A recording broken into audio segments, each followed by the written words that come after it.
vraiment na ndenge au éclaircir peuple dédié la question na biso ya mibale totuna kiyo donc tu ko comprendre vraiment comment mutu akozala posséder vraiment donc na ko comprendre même lelo que attend que aux autres donc mutu na douche et ça déjà esprit zo animé on a kati kotala ba film pornographie ça déjà ba esprit ozo ko animé on a kati donc lelo vraiment na ko yeba yango nde lelo vraiment donc yo mutu zo na biso partout dans le monde entier bisiko zo ami soki ozaka na ba jewana ya ko donc kaka ba tuna douche kotala ka ba film pornographique jeune sœur, jeune maman, partout aux alliés, papa, ne commence pas mon bal.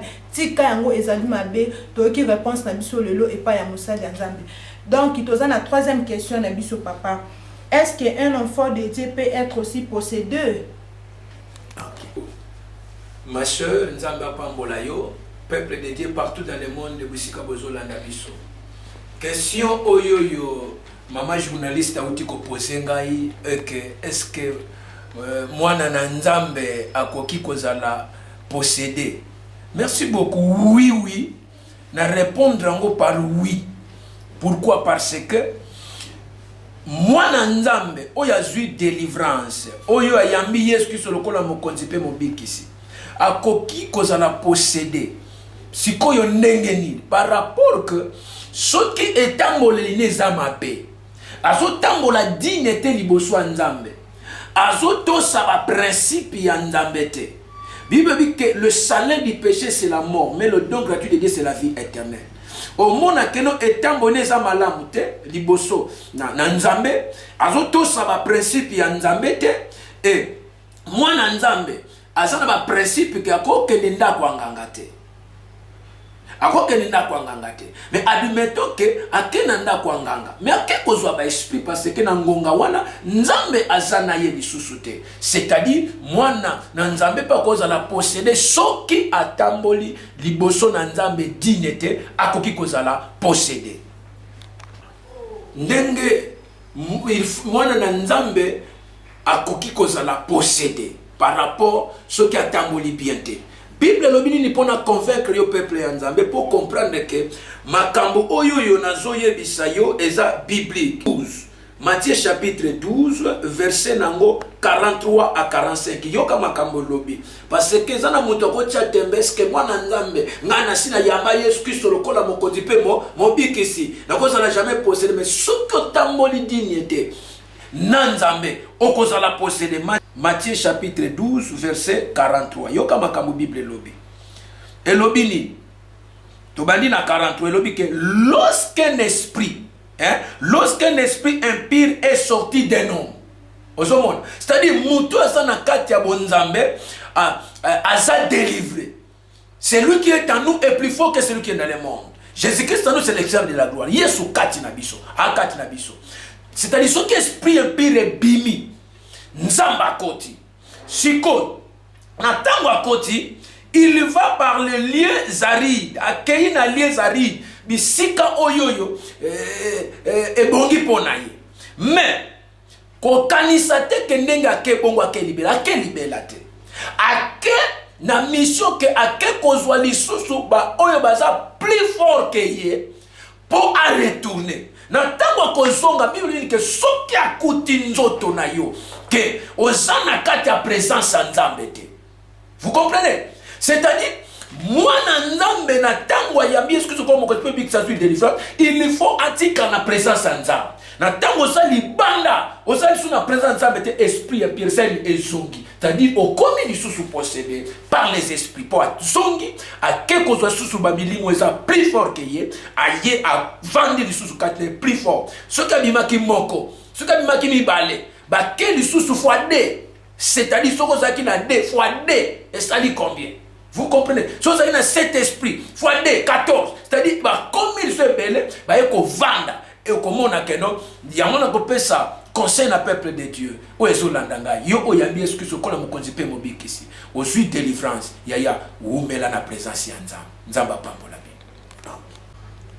Merci beaucoup, papa. Vraiment, Nandenge Utuko, lakisa biso koloba na biso partout na mbona tie balandi biso ndongo lakisi biso lolenge nini moto akoki kozala possédé partout vraiment question lisusu oyo mama plaisir depuis Allemagne atuninga na tuna yo lolenge nini vraiment mwana ya nzambe bien mutu oyo azali possédé akoki kozwa délivrance vraiment okoki kolobela biso yango toyeba vraiment parce que eza vraiment epesaka mwa biso mwa pasi mingi na côté wana comment tokoki kozala délivré comment vraiment moi nzambe ayebi ki naza na minute naza délivré vraiment na ba esprit ya mabe oyo elandaka biso tongi toyeba ngo sikoyo partout bazali balanda biso na question oyo opposé na lingi na yebisa yo boye que avant na répondre na question oyo na lingi totanga un peu écriture moko oyo ezotalisa biso que moto azalaki possédé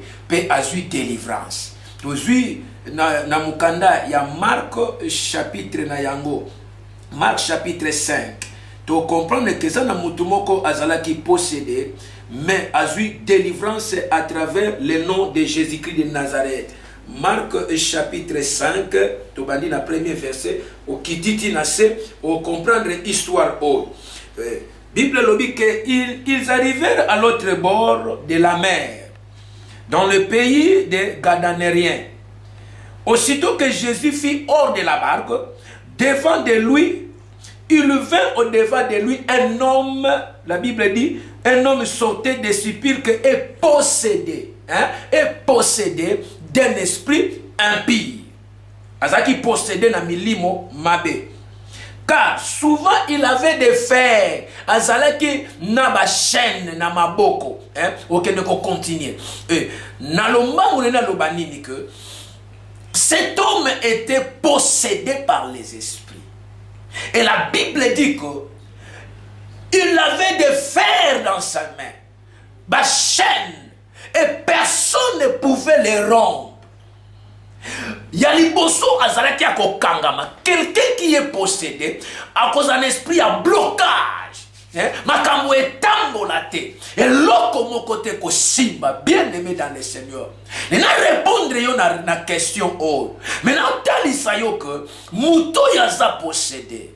Na ba esprit impie. Esprit impie ce qui est possédé muto. Et même ni muto na cimetière. C'est-à-dire azalaki possédé na ba esprit. On a mboka oya Gadaneren. Ezalaki na otali ba groupe ya ba esprit. 4 groupes. Bazaki ni boso na o ba bengi ba esprit de la montagne. Ba yami balé ba esprit des eaux. Ba groupe ya ba esprit. Alléluia. Bazaki suna bengi ba esprit o ba be groupe ya esprit ya sacrifice. Quatrièmement, bazalaki na groupe ya esprit o ba bengi esprit de mort. Et lingolo bani dikeno ba esprit impie et longo lié na mboka et memie na sipirke na nkunda. Et après avoir kolanda wana bazalaki kati na ye omona bazo senga Yesu ndenge nini bakoko zaladi ya liboso kota na présence nzambe présence ya Yesu et sali eke fou de Gadar et changer kutuna kombo. La première des choses pour la délivrer yaka na présence nzambe. Venez à moi. Vous tous que tu fatigues, chargé, moi l'Éternel, je vous donner du repos. Oye na présence nzambe. Na tango oye na présence nzambe. Bien aimé dans le Seigneur. Yami balé la prière. Ozona nanga maman journaliste. Yali bosso na présence nzambe. Yami balé la prière. Pourquoi na lobi la prière? Prière et ça na ba dimension moko extraordinaire na vie ya mwana nzambe.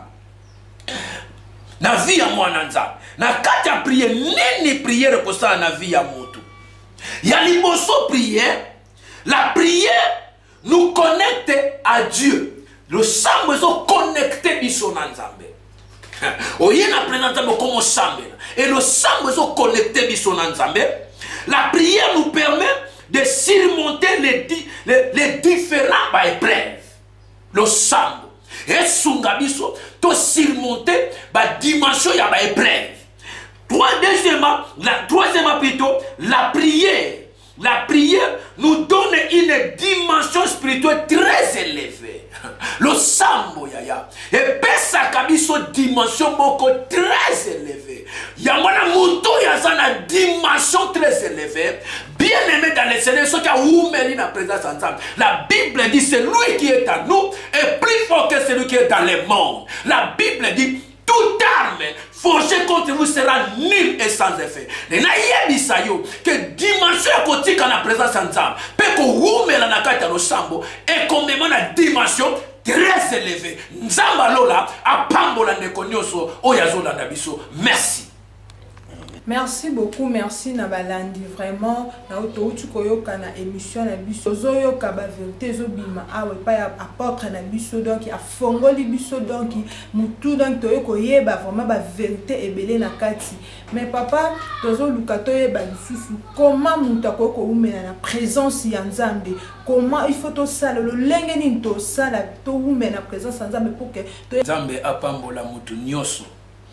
Na lobaki que mutupo azala possédé pour milimo mabe na tango ekei na tango ezozonga ekota na vie na yote tolobi que non il faut mutu a demeurer na présence ya Nzambe na tango azo demeurer na présence ya Nzambe il faut à prier. Donc c'est la prière. Na fongoli trois ba étape ya prière nini prière esalaka. Par rapport à la question, il y a maman nanga uti kotuna awa eza que ndenge nini mutu ko demeurer dans la présence de Dieu. Bien aimé, c'est très important la question o. Mutu akoki ko demeurer na présence ya Nzambe ya liboso. Il faut mutu atambola dans la sanctification. Fuir les péchés. Tout en péché, ils sont privés de la gloire de Dieu. Ce qui mutu azotambo na sanctification te ako umela na présence ya Nzambe te. La purification, la repentance sincère. Niyangwane senga ke mutu umela na présence ya Nzambe. Fuyez le péché. Fuyez le péché. Fuyez les mauvais compagnons. Si on a dit fouiller les mauvais compagnons parce que les appels na baninga mabe ba longola kabatu na présence ya Nzambe. Voilà. Na moi mukuse oyetangami réponse na ko pesa et pas ya ba spectateur o bazo kolanda biso na kati ya chaîne na biso que non ko wume na présence ya Nzambe fouiller donc kima kaka lisumu kima lisumu kima ba mauvais compagnons. Il y a deuxièmement il faut écouter la parole de Dieu, demeurer dans la parole de Dieu. La Bible dit, si vous demeurez en moi et que mes paroles demeurent en vous, c'est-à-dire demeurer dans la parole de Dieu. La prière, demeurer dans la parole de Dieu, fuyez le péché. Yangwanande oyo kokiko pousser mutu aumela na présence Nzambe. Vraiment apôtre, merci vraiment na dengue au répondre à l'invitation à biso. Merci vraiment na ba question au te poser qui au répondre en mot vraiment kokiko pesa bambo tebele na ba obanadi biso.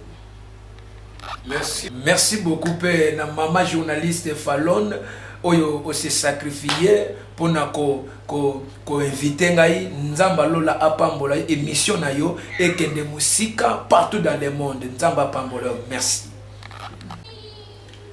Merci beaucoup vraiment na émission na biso comme na suka émission na biso donc bo s'abonner toujours na zawana pour na ko répondre na ba question na bino tozawana. Merci beaucoup vraiment na Fabrice Mazoki na Désir Mazoki na jus d'orange avec sa famille Giovanna donc famille moko boza béni vraiment. Merci beaucoup vraiment à notre bébé Ketia Mazoki na depuis Allemand donc autrement appelé Miss Congo avec notre gemima. Catastrophe.